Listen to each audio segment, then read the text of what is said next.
Ukrainians will never forget where they were when the Russian invasion began in the early hours of February the 24th, 2022. And the same is true for the man who was in charge of NATO forces as the biggest war on European soil since World War II began. But did NATO's strategy actually make Russian action inevitable, as the Kremlin claims? How effective is NATO's support for Ukraine? And is President Putin's claim that Ukraine cannot win the war fact or fiction? General Todd D. Wolters was Supreme Allied Commander of NATO forces in Europe as the conflict started. And he joins me now from Washington. General Wolters, thank you very much for your time, sir. Riz, good to be with you. General, President Vladimir Putin has cited various reasons for his country's invasion of Ukraine, some stretching back decades. But he makes a fundamental claim that Russia feels threatened by NATO's expansion onto its borders and has taken action to defend itself.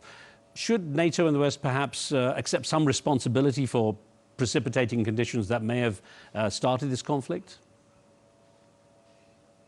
Riz, NATO didn't expand on Russian borders. Vladimir Putin's claim of our violations from a NATO perspective with respect to his sovereignty are unfounded, as we all well know.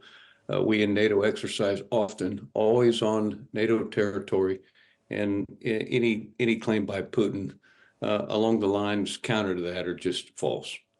Well, sir, the build-up of Russian forces on Ukraine's border went on for months, and you were Supreme Commander of NATO at that time. How did you prepare for the possibility or probability of an invasion? And in retrospect, were those preparations enough?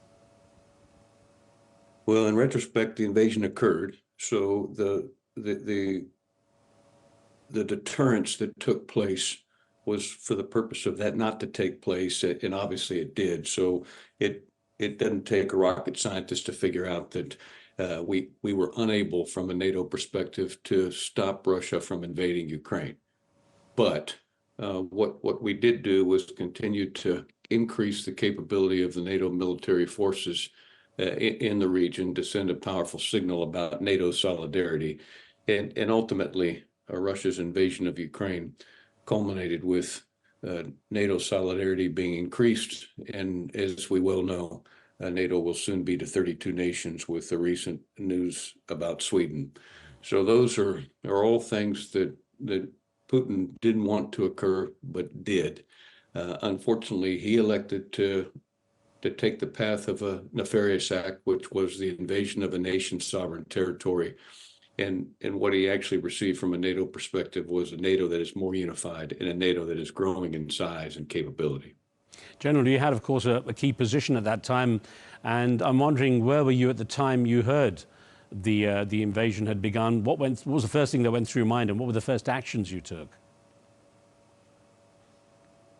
Riz, I was in my headquarters in Mons, Belgium, as SCEUR, the Supreme Allied Commander for Europe. And as you can well imagine, we were not surprised by the invasion, and the actions that we took were ongoing, and they were mostly centered around ensuring that we had the best connected tissue with all of our NATO forces, so that in the event that Russia made a decision to stray upon NATO sovereign soil, he would be met with military forces that were ready to defend their sovereign soil. So our primary focus was making sure that we could do all that we could to secure the critical access areas surrounding our NATO territory and ensure that our sovereign soil was protected, while doing everything within our power to continue to support Ukraine. And Riz, as you well know, because you've studied this issue, Russia commenced their first nefarious act against Ukraine in 2014 with the Crimea action. So since 2014, we've been very keen on this issue and doing all we can to watch what Russia was doing to ensure that we could be in a position to best support Ukraine if, unfortunately, he elected to invade. And he did, and we postured our forces to be in the best position to support Ukraine. Yeah, it's true, General. A lot of people have described what happened in February 22 as an escalation, and it's been suggested that Vladimir Putin expected Ukraine to fall within days. At the time, did you share that assessment, and perhaps, and I wonder how you've seen Ukraine's resilience, how you assess that? I don't share that assessment. I don't know what Vladimir Putin really thought. I believe he was convinced when he started his planning that the Ukrainian armed forces would not put up a high degree of resistance. But what we've seen is Ukrainian armed forces resisting in great fashion and fighting very hard to protect their sovereign soil. We're very proud of what the Ukrainian armed forces have done, will do, and we're focused on doing everything within our power to ensure that they continue to possess the capability to support their sovereign soil to the max extent practical. And I would just tell you that when you elect to invade a country and a country is actually fighting for its sovereign soil, Ukraine is a classic example of how well a nation will galvanize and inspire itself to do things that they didn't think were possible. And I will tell you that the Ukrainian armed forces knew they were capable, and they just demonstrated to Russia in that initial invasion that they were probably more capable than Vladimir Putin thought. Recently, General, there's been the suggestion that Vladimir Putin is threatening the risk of nuclear response because he says if he sees any NATO troops on the ground there, of course. But I wonder what you make of the leaked Russian military files, leaked to the Financial Times newspaper recently, that indicate the parameters set by Vladimir Putin to go nuclear were actually much lower than had been thought or anticipated or perhaps admitted, that he's ready to go with much lower thresholds. Well, he's said a lot over the last several years. A smart country like Ukraine and a smart NATO, as the 31, soon to be 32 nations are, will always posture themselves to be prepared for worst case scenarios. I would be surprised if Vladimir Putin elects to go that path. But as you can well imagine, a nation should do everything within their power to be prepared for worst case scenarios. And I would just tell you that it's prudent that we listen to what is said, we listen to what is leaked, and then we gather with all these indications and warnings and ensure that we're prepared for all possible enemy courses of actions. And I can tell you that is what NATO is doing, that's what the US does, and that's what many other nations across the globe are prepared to do. But I'm not surprised at any of the rhetoric that is currently ongoing. It has been there in the past, it will be there in the future. I do not anticipate that Vladimir Putin will elect to go a nuclear path in the near term. It's interesting, General. By all accounts, the documents also say that Russia has rehearsed with tactical nuclear weapons against a scenario that involves the invasion of Russia by China. Is that realistic at all, or is that simply paranoia? Probably a little bit of both, Riz. And as you well know, Russia has a tendency to be a little bit paranoid. But I believe that they are, and I am not surprised by anything that you just said. And I do contend it's a little bit of both. As a military man, sir, I ask you, after recording some impressive results on the battlefield, what is it that's caused Ukraine to see a sort of diminished result out there militarily? Well, the results are ever changing in the environment. And many of the results that are reported in the national news only address what is taking place in the ground domain, specifically in the southeastern portion near the Donbass. And militarily, you have to examine what's taking place in air, land, sea, space, and cyber. And I would contend that right now, after the slightly stalled counteroffensive on behalf of Ukraine, Russia has had some near-term success in the ground domain. I would just caution all, this is probably going to be a war, a conflict that is not going to terminate sooner rather than later, and that we should be prepared for more phases later on down the road, more back and forth. And I suspect that the current trend is something that sounds and feels a little bit good in one domain, the ground domain for Russia, but I suspect there'll be other phases of this campaign that will sound differently in favor of Ukraine. And I think we just have to be prepared for more activity in the future, and we have to be prepared for more back and forth, if you will, with respect to who has the advantage, Russia or Ukraine. Now, I heard an interesting assessment, General, that Vladimir Putin is waging as much a psychological war as he is a military physical one. And I wonder what sort of impact that might be having if it is the case. Well, I do think he is waging a psychological war, and he is doing so obviously with misinformation. And the information domain is very important. And as you can well imagine, the Ukrainian armed forces understand that, and they're prepared to counter that. And it's something that has an impact on the citizens of the nation. And as best as you possibly can, you have to make sure that the citizens of your nation that you're protecting from a uniform military perspective are aware of these kinds of activities from an enemy. And that is certainly the case with Russia. And in the information domain, President Zelensky is doing a very good job with his citizens of making sure that they understand that these are the kind of nasty tricks that Putin plays, and they should be prepared to listen to anything and always challenge its authenticity. To what degree have fears of escalation into a NATO versus Russia war tempered the support, the military support that Ukraine's getting, the reluctance to provide fighter jets, for example, do you think? Well, I think escalation is something that you should examine. I don't think it has been a big factor in the items that have gone in, the hardware, the software, the assistance, the information. I think part of those issues always have to be examined from a infrastructure standpoint. How ready is Ukraine to receive item X? How prepared are they to sustain item X?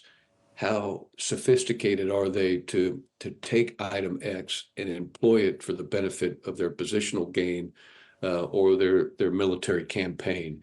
And everything that goes into Ukraine is by, with, and through Ukraine, and by, with, and through its infrastructure and its background and its history. And that's why it's been challenging to get some of the items in that we would have preferred to get in earlier. And the F-16 is one classic example that there is a right time and a correct infrastructure from a operational and sustainment standpoint that has to be taken into account for all of the items going in. And there is also an escalation concern. But in this particular case, as you can well imagine, with the current situation that is ongoing, I don't think the NATO nations are concerned about escalation. They're in a position to where we believe that the Ukrainian armed forces and the Ukrainian government is in a position from an infrastructure perspective to accept this sophisticated weaponry and effectively employ this sophisticated weaponry to the overall strategic advantage of their military forces and their nation. And the time is right, and that's why it's happening now. And on that point of escalation, General Wolters, there's the recent upsurge in requests for Russia support in some of the nations that live in its orbit. We have the Transnistria, the small region in Moldova that has a pro-Russian contingent in it, looking for Russia's help now. And Georgia also, the country of Georgia also is seeing pro-Russian rebels and separatists wanting Russia's help. Do you see this opportunity for Russia now to broaden its grasp on the region? I've heard of those requests in the past. They've existed for the last several years. They've crossed a threshold to where they've been talked about in the public domain. But all of that data is not a surprise to me. It has existed before. It will exist in the future. It's something that we take account of. It's something that we watch. But I believe that the NATO nations are postured appropriately to defend their sovereign soil and to be prepared to handle misinformation or leaks that you just referred to in areas in those regions you're talking about. I'm wondering, General, how much influence NATO has in guiding Ukraine's military strategy and decision making. Well, NATO nations understand that it is by, with, and through the Ukrainian government, the Ukrainian military as to what actions are taking place. And from a coaching standpoint or an assisting standpoint, the Ukrainian armed forces have been very engaged with the NATO nations since 2016. And since 2016, we've had multiple NATO exercises with NATO hardware and software on the periphery and in the vicinity of Kyiv. So the Ukrainian armed forces have an ongoing dialogue with many of the NATO nations. And if any assistance can be provided from a strategy perspective or an operational perspective or a tactical perspective, we know that the Ukrainian armed forces have always been willing to listen to NATO nations' opinions about actions they might consider. But at the end, we all know that this is us as NATO supporting Ukraine, always working by, with, and through the Ukrainian government and the Ukrainian armed forces. General Wolters, as someone who has had a prominent career at the top of the U.S. military chain, I wonder how you regard President Zelensky's recent decision to replace his commander-in-chief at a time, of course, when the country is in the midst of the conflict. Was that a wise move in terms of a military strategy? It happens. I obviously haven't had a conversation with President Zelensky since he's made that decision. I know General Zaluzny. I know General SCEUR. I have worked with both of those generals. They're tremendous military officers. I will say that General Zaluzny has done a spectacular job. He's been busy for the last several years. It's not easy. I would truly contend that he's averaged about 1 hour to 2 hours of sleep every night for the last several years. Certainly when I was still active duty, I know that was the case. And I think there is always the opportunity to go to somebody else who has witnessed activity in an operational campaign that could be in a position to help make transitions in the operational tone of what their military is doing. General SCEUR is a little bit older than General Zaluzny. He's been the Army chief for a very, very long time. The current Supreme Allied Commander for Europe knows General SCEUR very, very well. General SCEUR is steeped very, very deeply in the ground domain.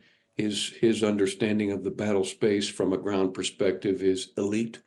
But these changes have to occur. You can't be the Chad forever. And at some point, based off conditions on the ground or conditions in the air or the overall conditions, it might be wise to make a change. And I think that's what President Zelensky elected to do. And we have the highest confidence. We in NATO of General SCEUR, we had the highest confidence of General Zaluzny. It's a tough place to be right now, and I wish General SCEUR the best, but I would just put that decision for change in the category of that's what happens. You just can't be the chief of defense forever.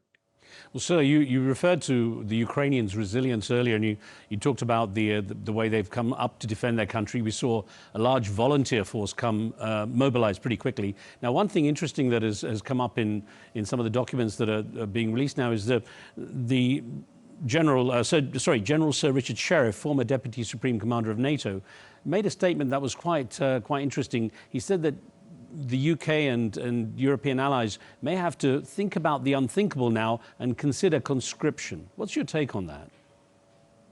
I think we should be prepared to put all options on the table. And if conscription winds up being the only path that you can access that affords you the opportunity, if needed, to increase your overall numbers, then I think it should be something that we should be willing to look at. But for right now, the Ukrainian armed forces are operating under their current voluntary system. But what we may find with operational trends in the future is that access to more numbers may be something that is a strategic imperative for the Ukrainian armed forces. And the DSAC here is right. It should be something that we should be willing to put on the table and discuss. And we have to be prepared to think in every category to find ways to ensure that we have the greatest capability to afford the ultimate goal, which is to achieve the sovereign soil that the Ukrainian citizens deserve. You've said, sir, it's important that Ukraine gets the support it needs from NATO and its allies. And I wonder, considering that recently Ukraine lost a key front line town of Avdiivka to Russian control, their reasoning was they had run out of shells and ammunition. And there is a sense among some Ukrainians that they are not getting the kind of supplies they need. I wonder, there are those who say the West is letting Ukraine down. And I would like to get your assessment on that. I contend that the West is doing everything within its power, within their current resources, by, with, and through each and every one of their governments and their militaries to do everything that they possibly can to support Ukraine. And as military commanders, the one thing that we know is we never have enough troops. We never have enough time. We never have enough ammo. We never have enough hardware or software that we would prefer. And as military commanders, you have to best use what you have, and you have to reshift and reposture your forces and your thinking every single second of the day. And that is obviously what General Searcy is going through. He will not wake up tomorrow and say, I've got all the planes, all the ships, and all the bullets that I want. All of us are very, very aware of the ammunition challenge. And as you well know, from an industrial standpoint and a production standpoint, for NATO nations, the United States and Canada, we're elevating our ability to produce ammo. It is something of high consideration for Ukraine. It is something that will be of a high demand in the future. And I just contend that the Western nations are doing everything within their power to continue to support, and they will continue to do more in supporting what is taking place in Ukraine. It just so happens right now that the need for ammunition is an emphasis area that we will continue to work. And it's ammunition for today, it's ammunition for tomorrow, and it's the right amount of ammunition for the future. And from an industrial-based standpoint, we need to make sure that we're postured effectively to supply that. And that is what is taking place in many of our NATO nations and certainly in the U.S. General, before I let you go, a couple of quick thoughts. What do you expect to happen in the battlefield in 2024? I think we'll have another operational shift. I think we've had about 4 operational segments that have taken place from February 22nd to the present. And this last phase is referred to in my mind as a slightly stalled counteroffensive on behalf of Ukraine, and now Russia is adapting and starting another phase as they've taken Avdiivka, and you now know that the Ukrainian armed forces, who are very, very smart, are in an adaptation phase right now to counter what is taking place. But for 2024, I think we'll go through some more of these back and forths. I don't see the end of this conflict sooner. I see it later. And unfortunately, I think this will not culminate in months, but it will certainly be years from now before this is over with. Well, that's a kind of sad prospect, but I wonder, as a military man, I'm guessing that pretty much a negotiated peace is the best option. Do you see any prospect of a negotiated peace? I don't see one right now, Riz, but I agree with you. I think this ultimately ends with some kind of armistice that is signed that says we'll stop killing each other. We'll turn over all of our prisoners of war, and we'll draw a line in the sand that delineates who has what. And I don't know what that line will be. We know exactly what President Zelensky is thinking right now, and I agree with exactly what his stance is.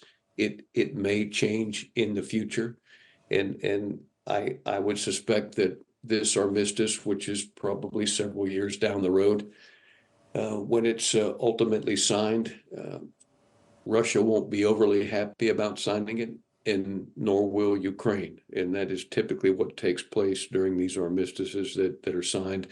And all you have to do is go back to the 50s and see what took place in Korea. But I suspect that's the path that we're on. But there is nothing on the horizon that tells me that either one of the sides is willing to come to the negotiating table and start a discussion about an armistice that would be signed in the future. General Todd D. Wolters, I thank you very much for your time, sir. Riz, thank you, and I hope you have a good upcoming weekend. Thank you, sir. You too.